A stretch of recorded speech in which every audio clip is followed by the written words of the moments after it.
আজকাল নিপা ভাইরাসের সংক্রমণ আবার শুরু হয়েছে এবং নিপা ভাইরাস কিন্তু খুবই সাংঘাতিক একটা ভাইরাস, কারণ এর কিন্তু চিকিৎসা নেই, এতে মানুষের মৃত্যু হয়। তাই আজকের এই ভিডিওতে এই সম্পর্কে কিছু সতর্কতা নিতে এই ভিডিওটা করা। যেহেতু এর কোনো চিকিৎসা নেই, তাই কী কী লক্ষণ দেখলে সতর্কতা নিতে হবে বা কী কী মেনে চললে এই নিপা ভাইরাসের হাত থেকে আপনি বাঁচতে পারেন, এই সব কিছু আজকের ভিডিওতে কিন্তু আলোচনা করব। প্রথম এই ভাইরাসটা ধরা পড়ে হচ্ছে মালয়েশিয়াতে 1999-এ এবং অনেক মানুষের মৃত্যু হয়। এবং এই ভাইরাস যদি আপনার শরীরে ঢুকে যায়, আস্তে আস্তে এটা এত তাড়াতাড়ি বৃদ্ধি পাবে যে মানুষের কিন্তু মৃত্যু অনিবার্য প্রায়।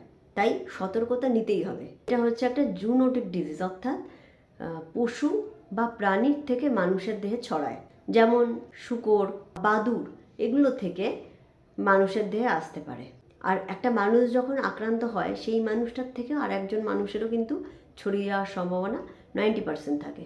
পশু বা পাখির স্যালাইভা থেকে বা বডি ফ্লুইড থেকে, যেমন ধরুন যদি কোনো খাবারের ওপরে বাথরুম করে দেয়, সেইটা যদি খাবারের ভিতরে কোনোভাবে খাবারটা হয়তো ফলটা হয়তো কাটা ছিল, তার মধ্যে ঢুকে গেছে, তো যে কোনোভাবে যদি ঢোকে তাহলে কিন্তু সংক্রমণ হতে পারে। সেই বাদুড়টার বা সেই পাখিটার যদি নিপা ভাইরাস হয়ে থাকে। খেজুরের রস বা খেজুর বা ফল, পেয়ারা, যে কোনো ফল বা বাজারের ভেজিটেবলস যেগুলো, সেগুলোর মধ্যে কোনোভাবে যদি এই বাদুড় ঠোকর দেয় বা মুখ দেয় বা দাঁত বসায়, তার মধ্যে যদি নিপা ভাইরাস থেকে থাকে, তাহলে সেই খাবারটা খেলে আপনারও হতে পারে এবং আপনার থেকে পরিবারের আরও কারণ হতে পারে। লক্ষণ কি? একটা ভাইরাল ফিভারে যেমন লক্ষণ হয়, ঠিক তেমনই লক্ষণ। যেমন প্রথমে কাশি, জ্বর, সর্দি, আস্তে আস্তে সেগুলো খারাপ দিকে যাচ্ছে, যেমন শ্বাসকষ্ট, মাথা যন্ত্রণা, প্রচণ্ড শরীর দুর্বল লাগা। এবার মেন্টাল কন্ডিশনটা খারাপ হওয়া, অর্থাৎ কনফিউশন, খিঁচুনি, ভুল বকা, এগুলো যখন এই লক্ষণগুলো ধরা পড়বে তখন অনেকটা দেরি হয়ে গেছে, মানে ব্রেনে আক্রমণ করে ফেলেছে নিপা। তাই সতর্কতা খুব দরকার, কারণ একবার ব্রেনে ঢুকে গেলে পেশেন্টের কিন্তু মৃত্যু অনিবার্য। কেন মারা যায়, কিভাবে মারা যায়?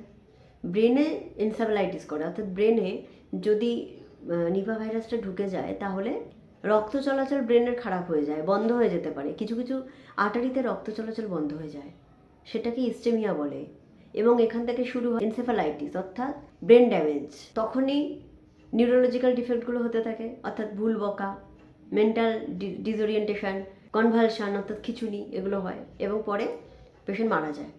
আর একটা যেটা খুব খারাপ দিক, এটা পালমোনারি ইডিমা করে, লাংকে খুব বাজেভাবে এফেক্ট করে, শ্বাসকষ্ট হয়, এতটাই খারাপ অবস্থা হয় যে পেশেন্টকে ভেন্টিলেশনে দিতে হয়। ইনভেস্টিগেশন কি? ইনভেস্টিগেশন হচ্ছে থ্রোট সোয়াব। যেমন যে কোনো ভাইরাল ইয়েতে আমি কোভিডের সময় দেখেছিলাম, থ্রোট সোয়াব নেওয়া হয়, ইউরিন সোয়াব নেওয়া হয়, আর সিএসএফ স্টাডি অর্থাৎ সেরিব্রোস্পাইনাল ফ্লুইড, সেই ফ্লুইডটা নিয়ে অ্যানালাইসিস করা হয়। এবার সবথেকে যে খারাপ দিকের চিকিৎসা, এর কোনো চিকিৎসা নেই, এর কোনো টিকা বা ভ্যাকসিন নেই যে ভ্যাকসিন দিয়ে দিলে আর কোনো দিনও হবে না, এর কিছু নেই এগুলো।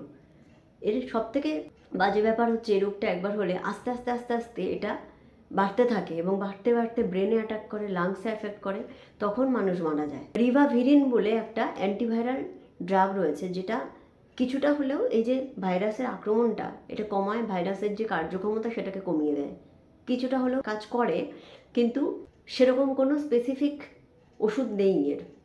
তাই সতর্কতা হচ্ছে মেন।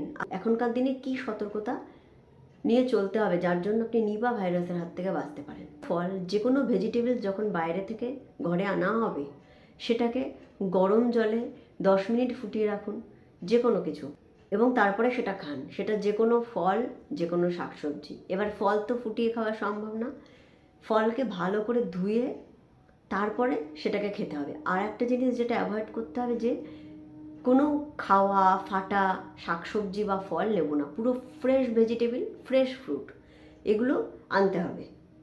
এই এখন যে সংক্রমণটা শুরু হয়েছে, এই টাইমটাতে বিশেষ করে এটা লক্ষ্য রাখতে হবে। আর বাইরে থেকে এলে অবশ্যই হাত ধুতে হবে সাবান দিয়ে, আর মাস্ক পরতে হবে। এই কটা জিনিস খুব ভালোভাবে সতর্কতা নিয়ে চলতে হবে। খাবারে খেজুরের রস, এই শীতকালে খেজুরের রস সবাই খায়, সেটাকে অ্যাভয়েড করতে হবে, পুরোপুরি সেটাকে অ্যাভয়েড করতে হবে। আশা করছি এই ভাইরাস সম্পর্কে যথেষ্ট কিছু আপনি জানতে পারলেন। এখানেই আজকে ভিডিওটা শেষ করছি। ধন্যবাদ।